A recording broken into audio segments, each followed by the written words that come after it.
மனச சில நேரங்கள்ல மட்டும் தான் நம்ம குருவா எடுத்துக்க முடியும். இன்னொன்னு பார்த்தீங்கன்னா, நம்ம இந்த டிப்ரஷன் ஸ்டேட்ல இருக்கிறோம்.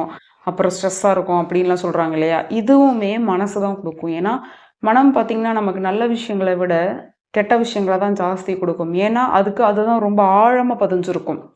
இப்ப தப்பு வந்து மனசுகிட்டயான்னு கேட்டா, அப்படி நம்மகிட்ட தான்.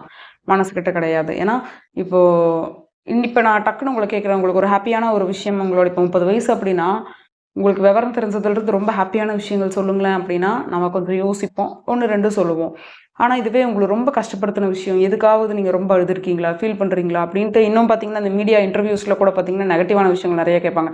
உங்க வாழ்க்கையிலேயே ஒரு விஷயத்த நீங்க வெறுக்கணும்னு நெனைக்கிறது, இல்ல வந்து ரெக்ரெட் பண்றது என்ன? அப்படியெல்லாம் கேட்கும்போது என்னன்னா, நம்மள அறியாமயே நம்மளோட மனம் வந்து அதுக்கு தான் ரொம்ப ஈகரா வெயிட் பண்ணுது. நல்ல விஷயங்கள தாண்டி, நெகட்டிவான விஷயங்களுக்கு தான் இம்பாக்ட் அதிகமா குடுக்குது இல்லையா?